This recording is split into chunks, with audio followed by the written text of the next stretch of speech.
second presenters, Jonas Fritsch and Justus Bogner.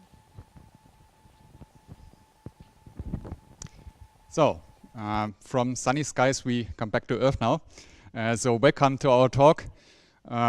This is Justus Bogner. My name is Jonas Fritsch. We are both PhD students of the doctoral program Services Computing of the Universities Reutlingen and Stuttgart.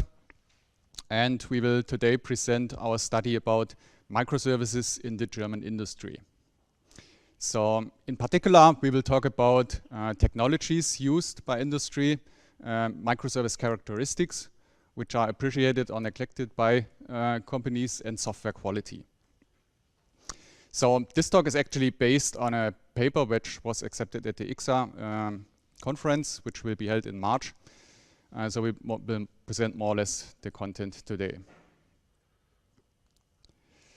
So the motivation for our study was actually services-oriented computing, which gained steadily popularity in industry practice in the recent years. And microservices in particular emerged from industry practice. We can see it from the, when we have a look at the statistics of the participants here, we saw that academia is really getting more and more attention in this field. So there meanwhile exists a significant body of research already in this area. And some of these publications actually mention that there exists a little difference between what is actually understood as microservices, as pure microservices, and what is actually there in industry practice. So when we talk about pure microservices, we refer to early adopters like Amazon, Netflix, or ThoughtWorks, the sources you all know. And as I mentioned, a couple of papers mention that industry practice looks a bit different. So this actually gives us the motivation for our study to find actually the reasons for these peculiarities in industry, what is different, and what are the reasons for this. In order to figure this out, we chose to interview software professionals from different companies and talk with them and figure out what are their opinions on these things. So the frame for our research was this overreaching research objective. So provide insights into industry adoption and implementation of microservices, as well as into the rationales in this area. So further on, we split it up into three separate research questions. The first one deals with the technologies that companies use to implement their microservices. The second one talks about characteristics of microservices, which ones do companies really use and which ones are neglected and for what reasons. And the third question, or the third aspect we wanted to figure out is how is the perceived influence on software quality? So when going from a monolithic system or from a monolithic system to a service-based system. So as a research method, we chose semi-structured interviews. So compared to methods like questionnaires or quantitative studies, interviews really give us the opportunity to deal with the complexity of this topic and to find relations between the concepts, which is not possible if we just provide a questionnaire and get us some free sentence answers in free text fields. So for the participants, we were looking actually for professionals which have significant experience in the field of microservices or service-oriented systems. And we wanted to have participants which were recently involved in the development of such a service-based system. So our interviews were 45 to 70 minutes in length, and we either conducted them face-to-face or via audio conferencing. For each of these interviews, we created an audio recording, and this audio recording we used to create a manual transcript. This transcript was then given back to the participants, so they had actually the chance to remove confidential information or things that they maybe misunderstood or we misunderstood. And based on the returned transcripts, we started our analysis. And the first thing we did was to create a case characterization matrix.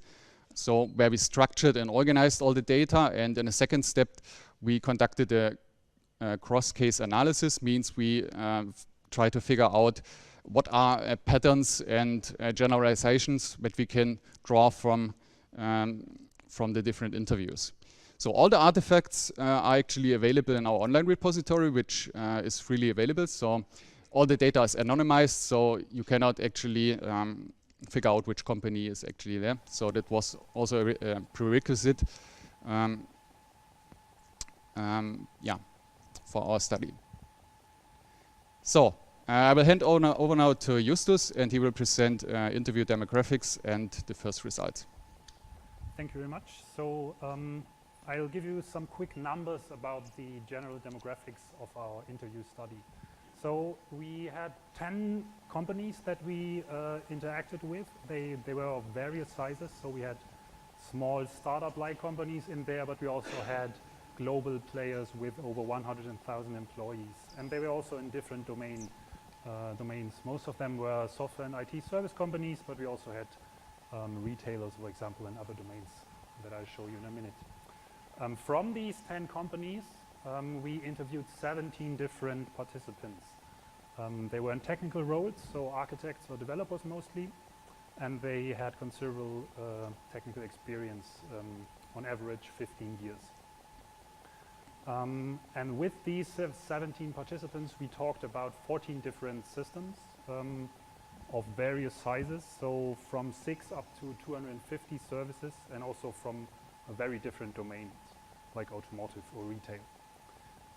So to give you an overview of the companies and the participants, here are the 10 companies. As you can see, 5 of them are from software and IT services, and 8 systems were from these companies. So in some cases, we had several systems from one company. With respect to the participants, we had 1 up to 3 participants per company. So for example, for some companies, we had 3 participants. 12 were architects, 3 were developers, and then we had 1 DevOps engineer and 1 data engineer. And in some cases, 2 people talked about the same system. That's why we have less systems than participants in there. Okay, let's come to the systems. So these are the 14 systems. And they are from very different domains. So we have 3 from the automotive domain.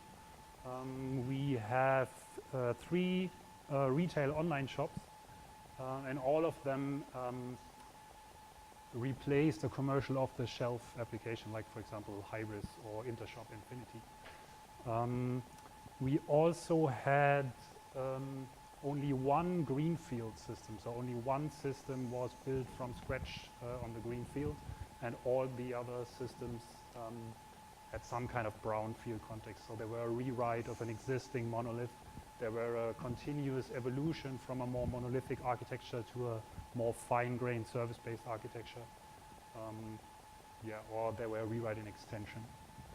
And then as you can see, the sizes are very different. So we have a system with just 6 services that is developed by 7 people, but we also have very large systems where we have over 300 people and nearly 200 services, or even over 200 services in there. Okay, so much for demographics. Let's talk about some results. So the first research question was concerned with the used service technology for the implementation and operation. And one interesting technology in service-based systems and microservice-based systems is service communication. What we found in all of these 14 cases was RESTful HTTP, which shouldn't be a surprise because it's still fairly popular for microservices. So it was used in all of these cases. It wasn't always the primary protocol. So In several cases, there was messaging, and that was the primary protocol, but in each and every case, there existed some RESTful operations that were provided from a service. The rationales for this were interoperability, so it was easy to integrate services with that. Technology independence, so as long as you provide a RESTful interface, it's completely, it doesn't really matter in what language you implement that. And a decent degree of loose coupling. Some participants mentioned that direct RESTful communication would be too much coupling for them. So they saw that as harmful. And we have a quote for that here. One participant mentioned, we also have some REST-based communication between services, which is not 100% clean. So to decouple, what he meant by that is that the dependencies between these services were too strong for them. So what they aimed for was an architecture based on event sourcing. So they had a lot of event-driven messaging in their system and used, for example, Kafka. Other messaging technologies that were used were, for example, AMQP with RabbitMQ. In one place, we also saw gRPC that was used to replace REST because the streaming nature was seen as more efficient and also end-user friendly. Okay, so much for RESTful HTTP. Another fairly popular technology with microservices is Docker. And we had Docker in 11 of our cases, and in 3 cases that didn't use it, they planned to use it. So that meant that in the near future, Docker will be used in all of the cases that we examined. The rationales for this was operability and also orchestration and also portability. So for example, at one company where we were in the morning, when we came to interview the participants, they were in the process of migrating their complete production environment from one cloud provider to the other. And after we finished our interviews, after the 2 hours were gone, they had moved their complete production environment between 2 clouds. So that was the portability that they gained by using Docker. But Docker wasn't the only deployment artifact used. So there were also jar files. There were WAR files. There were also function as a service instances. And participants also mentioned that Docker came with additional complexity, especially if you used something like Kubernetes for the orchestration. And that came with learning efforts that participants were wary of and that had to be respected. Okay, coming to Java. So in the last keynote, we heard a strong opinion against Java. What we found out in our interviews was that it was extremely prevalent. So it was used in all cases, sometimes even exclusively, or with other JVM languages like Groovy, Scala, or Kotlin. And participants had very pragmatic and sensible reasons for that. So for once, there are a lot of developers available that know Java. There are mature frameworks like the Spring framework, for example. Spring Boot was very popular with our participants, and there's a nice tool ecosystem. One participant also mentioned that using a lot of Java would lead to a lot of synergies. And I quote, Java is not generally bad for me, but if you choose Java, take it for everything. Then it's awesome, but mixing it with something else is completely the contrary of awesome. So he advocated for not using Java with microservices because it wouldn't mix so well with other technologies. Okay, coming to the UI part of microservices, which has already been topic at this conference. Single-page applications were used in 9 cases. So they had an Angular frontend, a React frontend, or a Vue.js frontend, and used that as a single UI. And the rationales for that were that it was a rich and desktop-like UI. It provides nice usability for the end users, and it's easy to communicate with RESTful APIs. However, you also run into the danger of creating this RESTful or this front-end monolith that can be very big, and you can have a lot of client-side business logic, which is dangerous as well, and you can have high response times. Some participants therefore use API gateways with that, or the backends for front-ends patterns, for example, with a GraphQL middleware. Okay, so much for technologies. Let's come to the second research questions, which was concerned with the characteristics of microservices. And you all know these characteristics from Lewis and Fowler.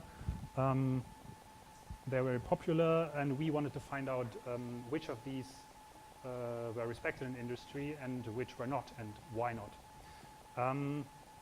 So one characteristic we examined and where we found out that it wasn't that respected was DevOps practices and automation. So only in 5 cases we really had this you build it, you run it philosophy. And in all of the others, there was a different team responsible for the operation. And there were also very different degrees of deployment automation. While most participants had a CI pipeline, continuous deployment really only existed in 3 of these cases. Another topic was service granularity, so how small or how big is small or big enough. And that was very heterogeneous. So even within the same system, we had very different service granularity. Often we had some larger core services where smaller satellite services grouped around them. Rationales were performance to reduce the dependencies, or in domains that were very hard to cut. Their participants simply built larger and more coarse-grained services. Also one quote for that, if we went all the way with microservices, we probably would have to create a separate service for each business domain entity. That would be too much. We can't go that route. So they, and this was a participant, they already had 60 services, which is not, it's a decently large number, I guess. And they actively try to avoid creating more and more fine-grained services. Okay, 2 more characteristics. Products, not projects. So microservices should be developed in a continuous product evolution mode. And what we observed is that the companies that developed microservice-based systems for external customers always had some project characteristics. So they had, for example, the involvement of several contractors.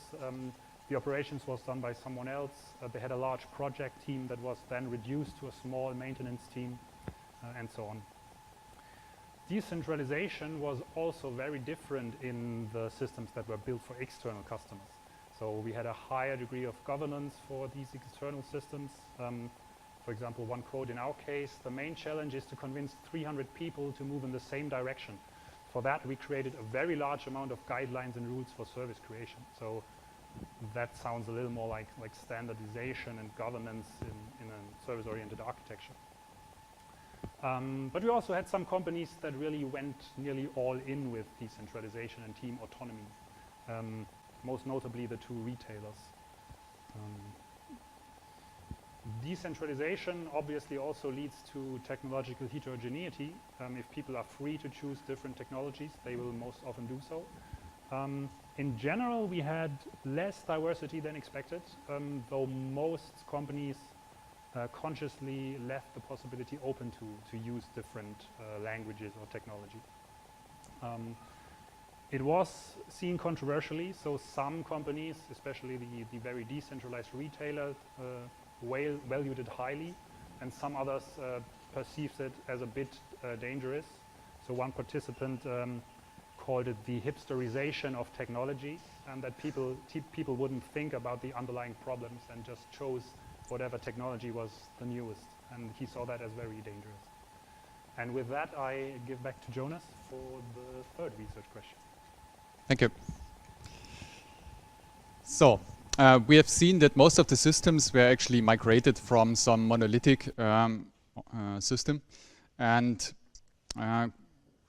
when we asked actually the participants to compare the software quality, the overall product software quality,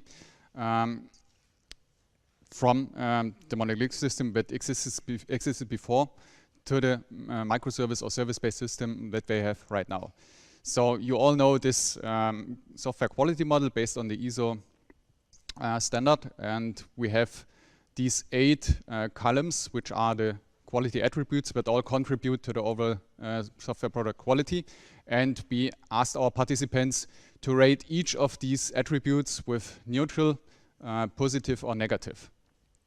So as a hint, we gave them all the aspects that actually facilitate or contribute to these attributes here. And we wanted actually for each attribute 1 rating.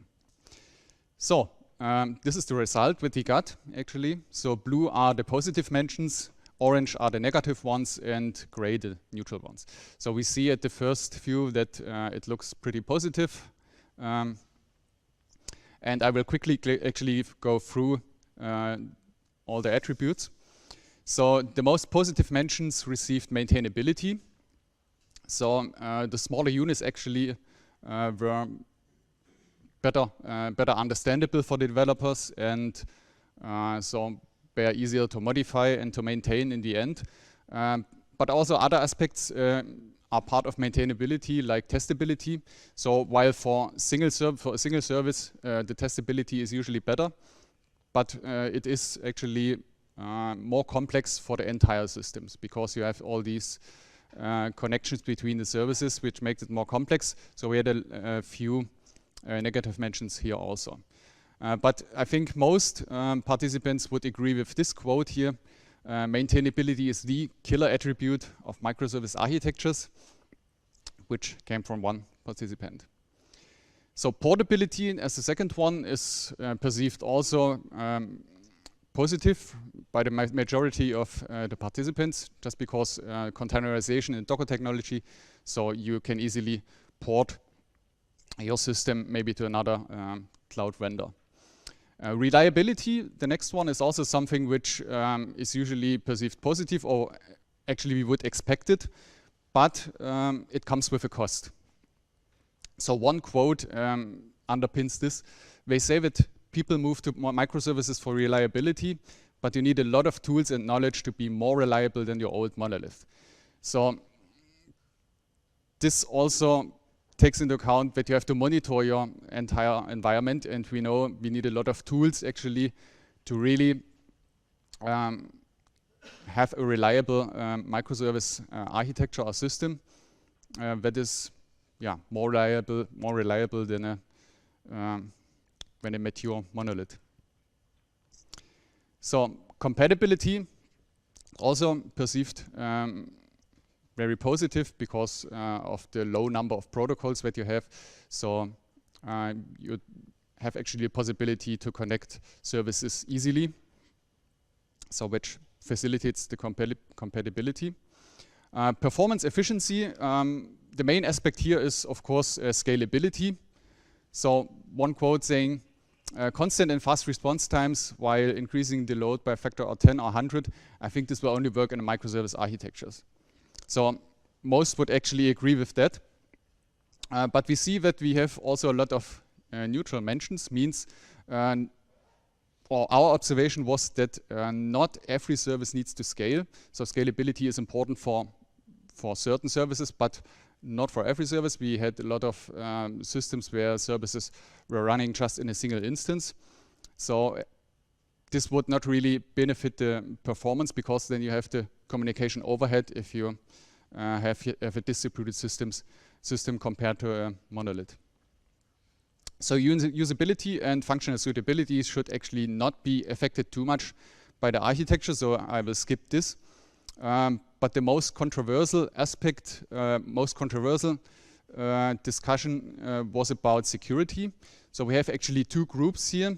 One group actually appreciated the possibility that you can apply individual security settings on one service depending on its criticality. So you can say, okay, this service needs encryption XYZ because it is very sensitive. The other parts we don't need to secure that much. And the other group on the right side would actually, or on the left side, would actually go with this quote, before you had to secure one door, now you have 20, right? So if you assume that the system is actually business critical, which most systems are, so you actually need to secure the whole system, and this makes it much more complex then. So our observation was also that a lot of participants really put lots of effort into securing their systems. So these were the three questions. As with every empirical study, we need to mention threats to validity. So internal validity means that how well our study was done and designed. So it may be possible that participants may not have revealed their true opinions or may have misunderstood concepts or questions. We try to mitigate this as far as possible.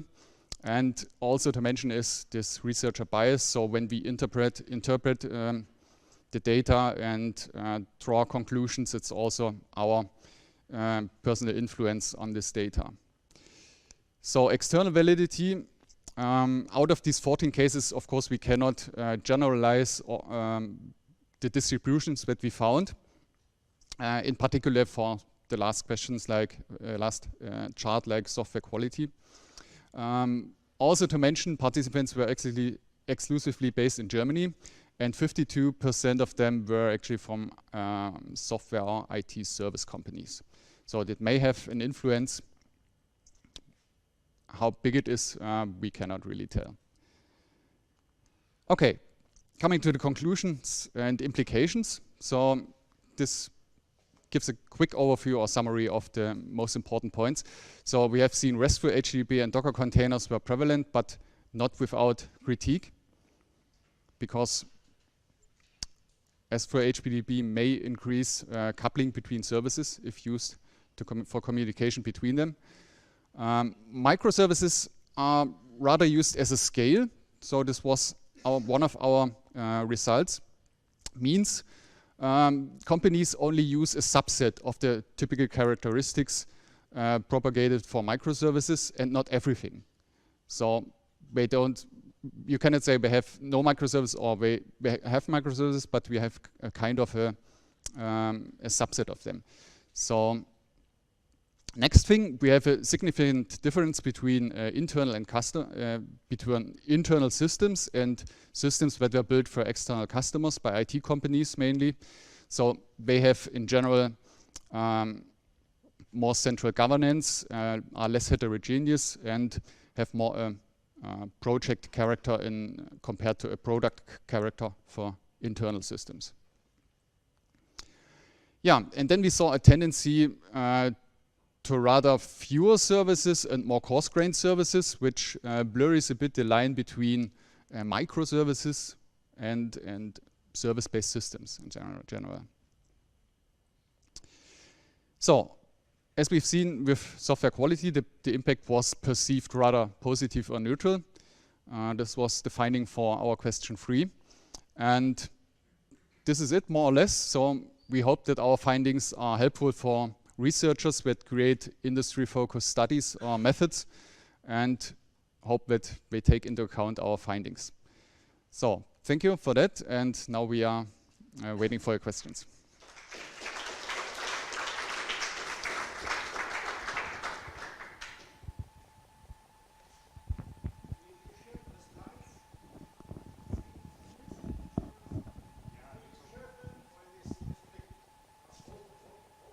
We can share the slides. Yeah.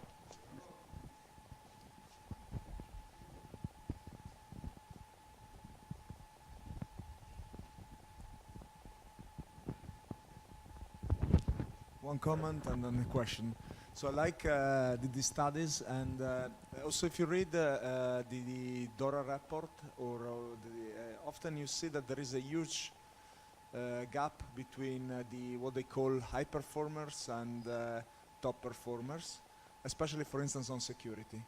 And one suggestion, if you have time or the resources to do it, will be interesting to see what will the top performers answer to the same kind of questions, because it seems that if you just went all in with microservices, you gain a lot of benefits. And my question is basically, apart from security, did you find some needs or desires from the developers, something that at least from academia we think we have to spend more time thinking about or trying to consider more? One aspect maybe was, which we didn't maybe cover here, was the variety of technologies and to really learn them. So the complexity, and many developers actually struggled with that. So that was one big issue. Maybe we have one more thing. Another big challenge that was perceived by practitioners was service cutting. So finding the right service granularity, deciding how big or small the service should be, which functionality, should the functionality go to a new service or to an existing one. So these were problems that they had to spend a lot of effort on. And they actually didn't believe that tool support could help them. Most participants believe that this should remain a manual activity. Yeah, and they spend a lot of refactoring on that. So they frequently merged and split services until they had a near optimum.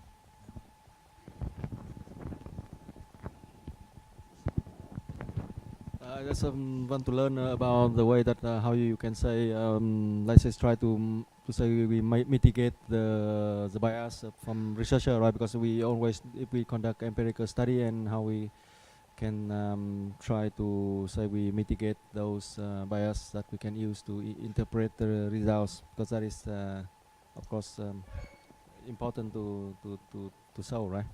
Yes. So we think that. With the internal validity, we try to mitigate as far as possible. So both of us actually proofread our findings. So we discussed them between the two of us. So we try to mitigate it this way. The other things concerning the participants, we tried actually to explain the concepts before we asked them about it. And yeah, so, and we also had the impression that participants were really telling the truth, or were free actually to freely talk about their environments. So our impression was that the threats in this area may not be too big. Any other questions?